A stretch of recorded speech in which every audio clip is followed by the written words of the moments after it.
Hello everyone and welcome to my channel Eduflix academy. मैं नवीन कुमार आज आप सबके बीच जो हमारा BSc honours agriculture first sem का जो सब्जेक्ट है फंडामेंटल्स ऑफ एग्रोनॉमी, आज हम लोग एक बहुत ही इम्पोर्टेंट लेक्चर्स को आज हम लोग पढ़ेंगे। So my dear students, I hope कि आप सब अच्छे होंगे और ऑब्वियसली आप सब अच्छे रहें, मस्त रहें, ठीक है, पढ़ते लिखते रहें अच्छे से। और जो भी का जो whatever the previous lectures we have studied, I hope कि आप सब you will be covering that topics nicely. So my dear students, without any delay let's begin our topic. जो आज हमारा जो टॉपिक रहेगा, role of women in Indian agriculture and important revolution in agriculture. Okay, भारतीय कृषि में महिलाओं का क्या भूमिका है, क्या योगदान है, उनका क्या इंपॉर्टेंस है, और कुछ हम लोग देखेंगे इंपॉर्टेंट रिवोल्यूशन जो हमारे एग्रीकल्चर के फील्ड में कुछ इंपॉर्टेंट क्रांति हुए हैं, महत्वपूर्ण क्रांति हुए हैं जो हमारे फूड प्रोडक्शन को बढ़ावा दिए हैं, उसके बारे में आज हम लोग पढ़ेंगे। So before the start of the lecture, my dear students, I request everyone, please like share and subscribe my channel. ये तो हमें बोलना पड़ता है, ओके। तो आई होप कि आप सब चैनल को मेरे लाइक शेयर एंड सब्सक्राइब भी करेंगे। So my dear students, let's begin the topic. जो हमारा आज का जो टॉपिक है क्या है, as you can see here, role of women in Indian agriculture. Okay, महिलाओं का क्या रोल है एग्रीकल्चर में, उसका वो आज हम लोग पोर्शन को देखेंगे, ठीक है। पहला जो हमारा हेडिंग है, एज यू कैन सी है, ठीक है, role of women in Indian agriculture. तो देखते हैं हम लोग क्या है सबसे पहला पॉइंट। अगर हम लोग ऐसे बेसिकली बात करें तो क्या भाई, महिला एक ऐसा मतलब वुमेन एम्पावरमेंट को हम लोग बोलते हैं ना कि वुमेन एम्पावरमेंट, महिला सशक्तिकरण, ठीक है, कैसे बढ़ाया जाए, कैसे महिलाओं का भी कंट्रीब्यूशन हर सेक्टर में अच्छे तरीके से हो, how women will contribute to the GDP of our country, ठीक है। तो क्या है कि हमारे सोसाइटी में महिलाओं का हर फील्ड में, चाहे वो एग्रीकल्चर हो, चाहे कोई भी इंडस्ट्री लाइन हो, या मेडिकल सेक्टर हो, या एविएशन सेक्टर हो, या फूड प्रोसेसिंग इंडस्ट्रीज हो, हर सेक्टर में महिलाओं का बहुत ही की रोल होता है, बहुत ही महत्वपूर्ण भूमिका होती है, ठीक है। तो लाइक वाइज हम लोग यहाँ देखेंगे कि एग्रीकल्चर में उनका क्या एस्पेक्ट है, क्या महत्व है, ठीक है। तो as you can see here क्या लिखा हुआ है, Swaminathan the famous agricultural scientist describes that it was women who first domesticated croplands and thereby initiated the art and science of farming। I hope कि आप सब जानते हैं स्वामीनाथन जी के बारे में, M S Swaminathan, doctor M S Swaminathan, father of green revolution in India. Okay, हरित क्रांति के जनक ये भारत में कहलाते हैं।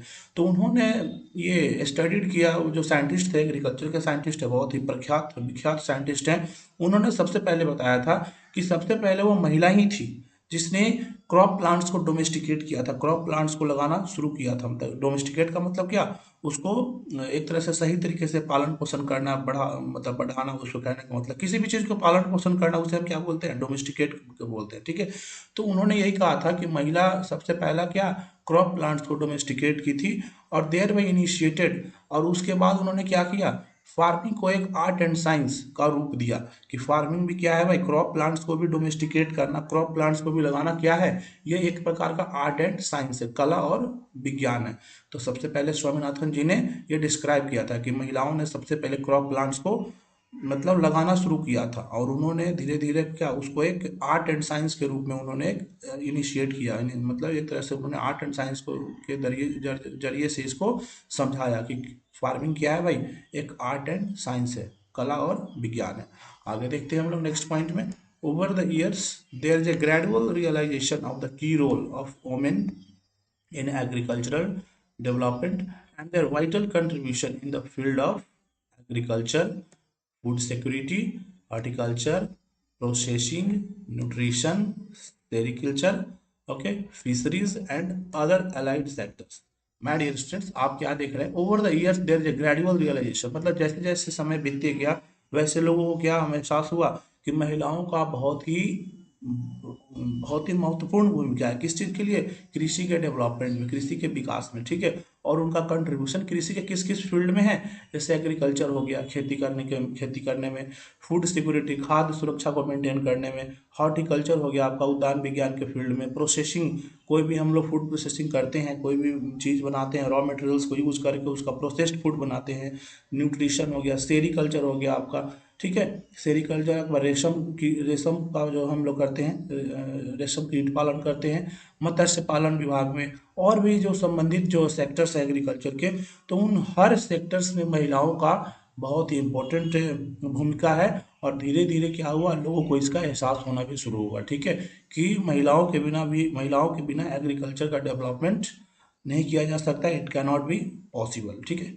आगे देखते हैं माय डियर स्टूडेंट्स यहाँ पे next point, agriculture in India is significantly dependent on women. हमारे भारत में जो कृषि है क्या है, वो महिलाओं पे आश्रित है। वैसे तो भारत क्या है, कृषि प्रधान देश है, हम लोग जानते हैं, और उसमें भी वोमेन का एक बहुत बड़ा रोल है, बहुत मतलब महत्वपूर्ण रोल है एग्रीकल्चर में हमारे भारत देश में, ठीक है।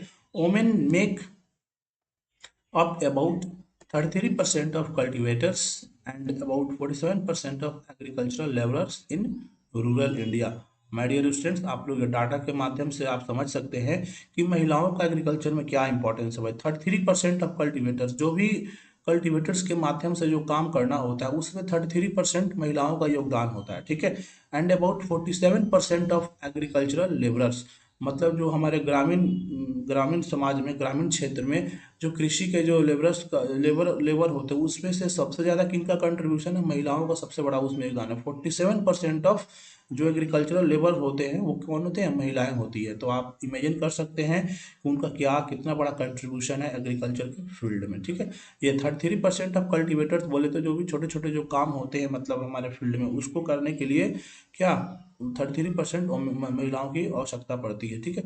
Overall the percentage of rural women who depend on agriculture for their livelihood is as 84%। आप यहाँ से अभी डाटा को देख सकते हैं कि अगर हम ओवरऑल की बात करें तो ओवरऑल बात करें कि महिलाओं को मतलब महिलाएं अपना एग्रीकल्चर पे लाइवलीहुड के लिए, अपना दैनिक जीवन पालन पोषण करने के लिए कितनी परसेंट महिलाएं आश्रित है एग्रीकल्चर पे, वो क्या है आपका 84%। मतलब 84% महिलाएं अपना जीवन को चलाने के लिए, अपना दैनिक जीवन को जीने के लिए वो क्या है, एग्रीकल्चर पे डिपेंडेंट है। सो माय डियर स्टूडेंट्स, आप देख सकते हैं यहाँ पे कुछ स्वामीनाथन जी के द्वारा कुछ स्टेटमेंट दिया गया था कि सबसे पहले महिलाओं ने ही क्रॉप प्लांट्स को डोमेस्टिकेट किया था, ठीक है। तो ये कुछ पॉइंट हैं। हम लोग आगे बढ़ते हैं अपना जो हमारा नेक्स्ट जो हमारा पार्ट है, ठीक है। आगे में हम लोग देखेंगे कि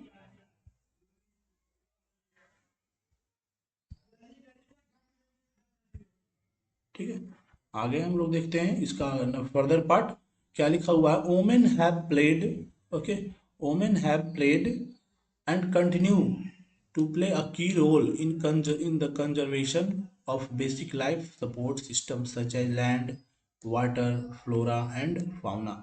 मतलब कहने का मतलब क्या है कि महिलाएं जो हैं एग्रीकल्चर को या हमारे जो बेसिक लाइफ सपोर्ट सिस्टम है उसको कंजर्व करने में एक बहुत बड़ा भूमिका निभाती है। जैसे कि कौन सा हमारा जो बेसिक लाइफ सपोर्ट सिस्टम है भाई, जैसे लैंड हो गया भाई, भूमि, बिना लैंड का तो हम लोग कुछ कर ही नहीं सकते हैं, हम सर्वाइव ही नहीं कर सकते। अगर लैंड हमारा सही नहीं रहेगा, लैंड का फर्टिलिटी सही नहीं रहेगा, तो क्या भाई उस पर कोई भी चीज़ पॉसिबल नहीं है। पानी को कैसे कंजर्व करना है, फ्लोरा एंड फाउना जो भी हमारे छोटे छोटे जो माइक्रो ऑर्गेनिजम्स है, ठीक है, जो भी अच्छे अच्छे जो प्लांट स्पीसीज हैं जो हमारे लिए बहुत सारे मेडिसिनल दवाई के रूप में भी काम आते हैं, तो उन सबको कंजर्व करने में महिलाएं क्या एक बहुत ही बड़ा भूमिका निभाती है, ठीक है। आगे क्या लिखा हुआ है, they have protected the health of soil through the organic recycling, okay, and promoted crop security through the maintenance of vital diversity and genetic resistance.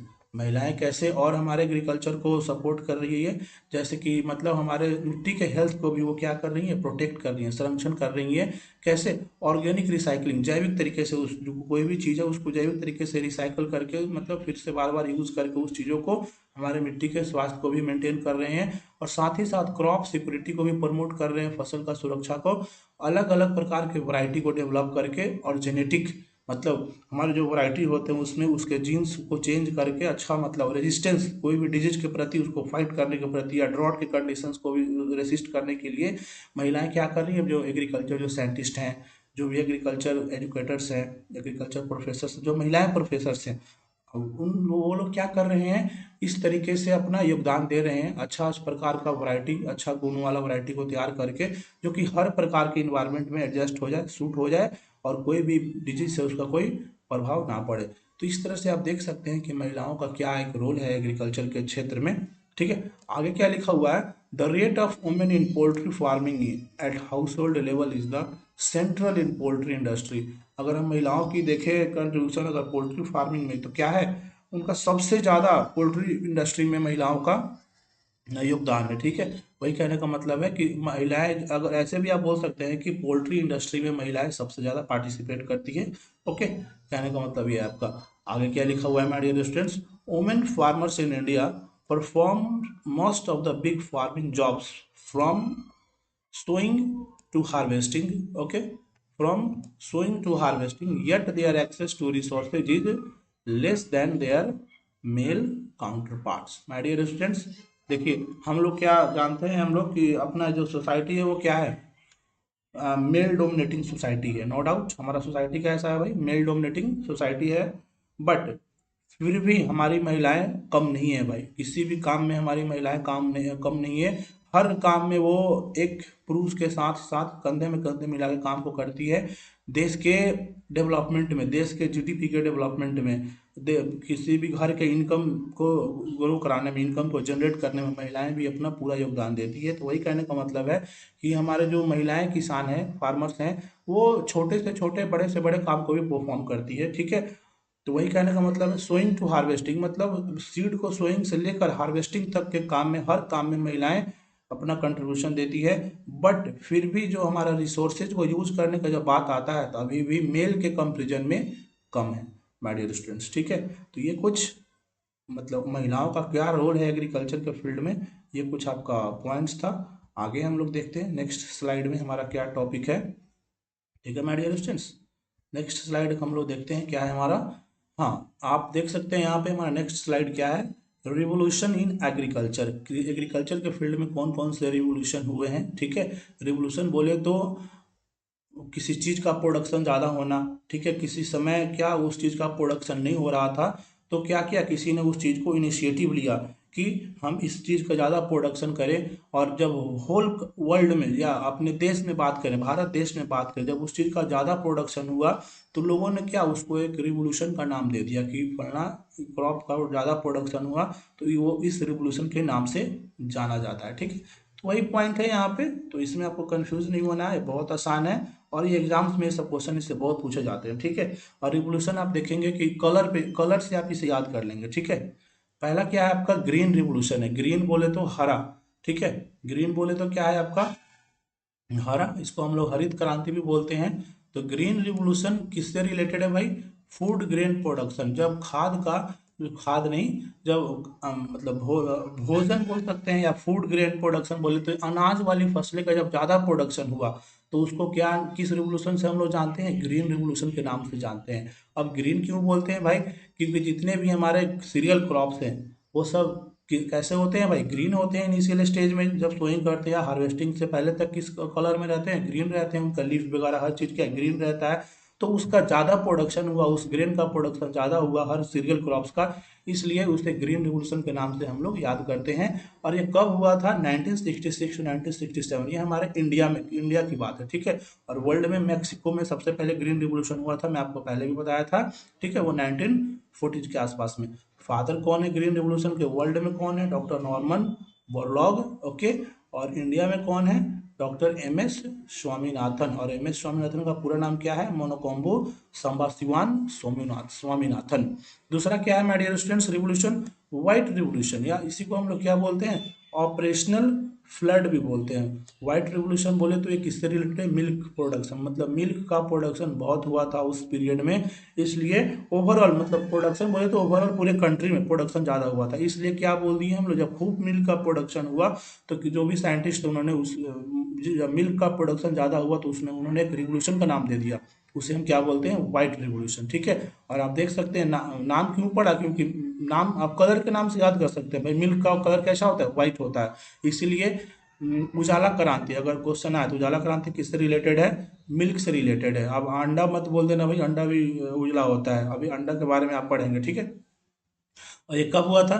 1970 to 1996 के बीच में खूब दूध का प्रोडक्शन हुआ था, ठीक है। तो इसलिए क्या उसको जब ज़्यादा प्रोडक्शन हुआ ओवरऑल कंट्री में, तो उसे व्हाइट रिवोल्यूशन के नाम से बन बोला गया, ठीक है। और इसके फादर कौन है? डॉक्टर वर्गीज कुरियन, जो अमूल जो आप जानते होंगे, आनंद मिल्क यूनियन लिमिटेड जो आनंद गुजरात में है, वहीं से इन्होंने ये मिल्क वाइट रिवोल्यूशन का स्टार्ट किया था, इनिशिएटिव शुरू किए थे। अगला क्या है my dear students? Yellow revolution, ठीक है, पीली क्रांति। इसमें क्या हुआ था? वाइल्ड सीड्स, तिलहन, जो तेल जो होते हैं, तेल वाले फसल होते हैं, उनका प्रोडक्शन बहुत ज़्यादा हुआ था। और ज़्यादातर कौन सा तेल वाला फसल का हुआ था? सरसों का हुआ था। तो सरसों का कलर कैसा होता है भाई? पीला होता है, इसलिए उस रेवोल्यूशन को नाम क्या दिया गया? येलो रेवोल्यूशन दिया गया हुआ है। तो आप कलर से याद कर सकते हैं, बहुत आसान है। और ये कब हुआ था? 1986 टू 1990। और इसके फादर कौन है? सैम पित्रोदा है, ठीक है। आगे देखते हैं हम लोग ब्लू रेवोल्यूशन। ब्लू रेवोल्यूशन, नीली क्रांति। और ये किससे रिलेटेड है? फिश प्रोडक्शन से, मतलब मछली का उत्पादन बहुत हुआ, इसलिए उसको क्या बोल दिया गया? Blue revolution. और ब्लू मछली कहाँ रहती है भाई? पानी में रहती है। और पानी का जनरली कलर क्या? ब्लू कलर रहता है, इसलिए उसे हम लोग किस रिवोल्यूशन के नाम से जानते हैं? ब्लू रिवोल्यूशन के नाम से जानते हैं। और ये कब स्टार्ट हुआ था? 1973 टू 2002। और इसके फादर कौन है? Doctor Arun Krishnan, okay. आगे देखते हैं हम लोग माय डियर स्टूडेंट्स, आपका क्या है? ब्राउन रिवोल्यूशन, ठीक है। ब्राउन रिवोल्यूशन बोले तो भूरा क्रांति, ठीक है। ये किससे? फूड प्रोसेसिंग, फूड प्रोसेसिंग मतलब जो भी प्रोसेस्ड फूड का प्रोडक्शन मतलब ज़्यादा हुआ, इसलिए उसको ब्राउन रिवोल्यूशन के नाम से जानते हैं। और फर्टिलाइजर का भी प्रोडक्शन हुआ था, कुछ फर्टिलाइजर ब्राउन कलर के भी होते हैं, तो उस समय ब्राउन फर्टिलाइजर्स का बहुत ज़्यादा प्रोडक्शन हुआ था, इसलिए उसको हम लोग ब्राउन रिवोल्यूशन को हम लोग फूड प्रोसेसिंग के भी नाम से जानते हैं और फर्टिलाइजर प्रोडक्शन से भी नाम से जानते हैं, ठीक है। और एक ग्रे रिवोल्यूशन भी देखेंगे आप लोग, तो वो भी फर्टिलाइजर प्रोडक्शन से रिलेटेड है। उसमें जो भी ग्रे कलर के जो फर्टिलाइजर होते हैं उनका ज़्यादा प्रोडक्शन हुआ था, इसलिए उसे ग्रे रिवोल्यूशन के नाम से जानते हैं। और इसके फादर कौन है? डॉक्टर हीरालाल चौधरी, ठीक है। ब्राउन रिवोल्यूशन, और इसका जो डाटा है, एग्जैक्ट डाटा नहीं है कि कब किस समय ये स्टार्ट हुआ था, इसलिए यहाँ पे नहीं दिया हुआ है, ठीक है। आगे दिया हुआ है, देखिए my dear students, golden revolution, ठीक है। गोल्डन रिवोल्यूशन मतलब सुनहरा क्रांति, ठीक है। हॉर्टिकल्चर, ये क्या ओवरऑल जब हॉर्टिकल्चर का प्रोडक्शन खूब हुआ तो उस रिवोल्यूशन को हम लोग किस नाम से जानते हैं? गोल्डन रिवोल्यूशन के नाम से जानते हैं। और ये कब स्टार्ट हुआ था? 1990 के आसपास में। और फादर कौन है इसके? निरपाख टूटजा, ओके। आगे देखते हैं हम लोग राउंड रिवोल्यूशन। राउंड रिवोल्यूशन किससे रिलेटेड है? पोटैटो, पोटैटो का खूब प्रोडक्शन हुआ पूरे देश में, तो उसको एक रिवोल्यूशन का नाम दे दिया गया राउंड रिवोल्यूशन, गोल क्रांति, गोला क्रांति। और आलू किस शेप में होता है भाई? जनरली गोला गोल होता है, इसलिए उसको राउंड रिवोल्यूशन का नाम दे दिया गया। और ये कब हुआ था? किस 1965 टू 2005 तक खूब प्रोडक्शन हुआ आलू का, इसलिए उसको एक रिवोल्यूशन का नाम दे दिया गया राउंड रिवोल्यूशन। और ये फादर कौन है? इसका डाटा एग्जैक्ट नहीं मिला, अप्रोप्रिएट आप देखेंगे, बताएंगे आप लोग कमेंट करके इसका एग्जैक्ट, ठीक है। आगे बढ़ते हैं हम लोग माय डियर स्टूडेंट्स। ये क्या आपका? रेनबो रिवोल्यूशन है, ठीक है। रेनबो रिवोल्यूशन, रेनबो को हम लोग हिंदी में क्या बोलते हैं? आप लोग जानते भी होंगे, इंद्रधनुष क्रांति ठीक है। रेनबो को हम लोग हिंदी में क्या बोलते हैं? इंद्रधनुष क्रांति बोलते हैं, ठीक है। तो रेनबो एग्रीकल्चर में, रेनबो रिवोल्यूशन में क्या हुआ था? इसमें ओवरऑल एग्रीकल्चर का डेवलपमेंट हुआ था। रेनबो रिवोल्यूशन में क्या हुआ था? इसमें ओवरऑल एग्रीकल्चर का डेवलपमेंट हुआ, एग्रीकल्चर सेक्टर का, इसलिए इंद्रधनुष में क्या होता है भाई? सारे कलर दिख जाते हैं। तो उसी तरह कहने का मतलब यही है कि इस रेनबो रिवोल्यूशन में क्या हुआ? ओवरऑल एग्रीकल्चर का डेवलपमेंट हुआ, इसलिए इसको रेनबो रिवोल्यूशन के नाम से जानते हैं, ठीक है। और इसके डाटा एग्जैक्ट नहीं है कब हुआ था, कौन इसके फादर है, ठीक है। आगे क्या है आपका? ब्लैक रिवोल्यूशन है, काला क्रांति, ठीक है। पेट्रोलियम प्रोडक्ट्स, जितने भी पेट्रोलियम प्रोडक्ट्स होते हैं ईंधन वाले, वो सब क्या काला कलर ब्लैक होते हैं, इसलिए इसको हम लोग, जब खूब प्रोडक्शन हुआ उसका, ईंधन का प्रोडक्शन हुआ, तो उसको ब्लैक रिवोल्यूशन के नाम से जाना जाता है। सिल्वर रिवोल्यूशन, रजत क्रांति, ये किससे रिलेटेड है? एग प्रोडक्शन, अंडा का उत्पादन बहुत खूब ज़्यादा हुआ, तो उसे एक रिवोल्यूशन का नाम दे दिया गया सिल्वर। सिल्वर क्यों बोला? कि कोई अंडा जब चमकता है सिल्वर के जैसा साइन करता है, इसलिए इसको सिल्वर रिवोल्यूशन के नाम से हम लोग जानते हैं। एक प्रोडक्शन जब खूब हुआ तो उसे सिल्वर रिवोल्यूशन के नाम से बोला गया। और ये 2000 के आसपास में, ठीक है। और इसके अब यहाँ मदर आ गई है इंदिरा गांधी, ठीक है। ग्रे रिवोल्यूशन ठीक है, ग्रे रिवोल्यूशन अगर आपने अभी पढ़ा था, ब्राउन रिवोल्यूशन भी फर्टिलाइजर से रिलेटेड है और फूड प्रोसेसिंग से, और ग्रे रिवोल्यूशन भी क्या है आपका?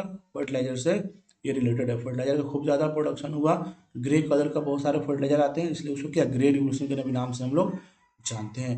1960 टू 1970 के आसपास में खूब इसका प्रोडक्शन हुआ था, ठीक है। पिंक रिवोल्यूशन, पिंक रिवोल्यूशन बोले तो गुलाबी क्रांति। और ओनियन, ओनियन से रिलेटेड, ओनियन प्रोडक्शन से, प्रॉन प्रोडक्शन, झींगा उत्पादन से कब हुआ था? 1970 के आसपास में। फादर कौन है इसके? दुर्गेश पटेल। ठीक है, तो ये सब याद करेंगे आप लोग, ये सब क्वेश्चन एग्जाम में पूछे जाते हैं। रेड रिवोल्यूशन, लाल क्रांति, मीट हो गया, पोल्ट्री हो गया, पिगरी हो गया, इसका खूब उत्पादन हुआ तो इसलिए उसको रेड रिवोल्यूशन का नाम दे दिया गया। 1980s में हुआ था, विशाल तिवारी इसके फादर है।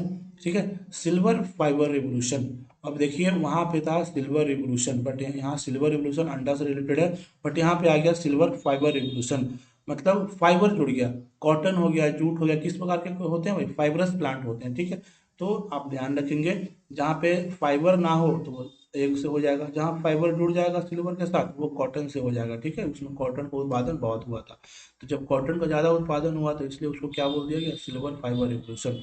और 2000 के आसपास में खूब बूम हुआ था, बहुत प्रोडक्शन हुआ था। ठीक है, गोल्डन फाइबर रिवोल्यूशन। ठीक है, गोल्डन गोल्डन रिवोल्यूशन अब क्या था? हॉर्टिकल्चर प्रोडक्शन से, बट यहाँ पे फाइबर जुड़ गया तो अब किस कौन सा प्रोडक्शन का ज़्यादा हुआ? इसमें जूट का प्रोडक्शन ज़्यादा हुआ 1990s के आसपास में। ठीक है, एवर ग्रीन रिवोल्यूशन, सदाबहार क्रांति। ठीक है, ये भी क्या है आपका? रेनबो रिवोल्यूशन के जैसा ही है, ओवरऑल डेवलपमेंट ऑफ एग्रीकल्चर। ठीक है, और इसके फादर कौन है? MS स्वामीनाथन। आगे क्या है? प्रोटीन रिवोल्यूशन, मतलब ओवरऑल एग्रीकल्चर से प्रोटीन रिवोल्यूशन में क्या है कि हम ऐसा क्रॉप्स का कल्टीवेशन करें जिसमें प्रोटीन का मात्रा ज़्यादा हो। ठीक है, और ये पीरियड 2014 से 20, और इसके फादर कौन है? स्टार्ट स्टार्ट किसने किया था? नरेंद्र मोदी ने किया था। ठीक है माय डियर स्टूडेंट्स, ये कुछ आपके इंपॉर्टेंट रिवोल्यूशंस थे, और जो role of women in Indian agriculture का कुछ ये टॉपिक था। और कुछ दो तीन और रिवोल्यूशन है, जैसे बादामी रिवोल्यूशन हो गया, स्पाइस प्रोडक्शन से रिलेटेड है। ठीक है, परभानी क्रांति है, वो आपका भिंडी ओकरा प्रोडक्शन ज़्यादा हुआ था, उसे हम परभानी क्रांति बोलते हैं। और बादामी रिवोल्यूशन जो है स्पाइसेज का प्रोडक्शन ज़्यादा हुआ, इसलिए उसको बादामी क्रांति के नाम से भी जानते हैं। उसी को हम लोग आलमंड रिवोल्यूशन भी बोलते हैं। ठीक है, तो my dear students, I hope कि आप सब इस लेक्चर को अच्छे से पढ़ेंगे और समझेंगे माय डियर स्टूडेंट्स। ठीक है, तो नेक्स्ट क्लास में फिर हम आपसे मिलते हैं कुछ नए टॉपिक के साथ। सो तब तक के लिए my dear students, thank you very much, may God bless you.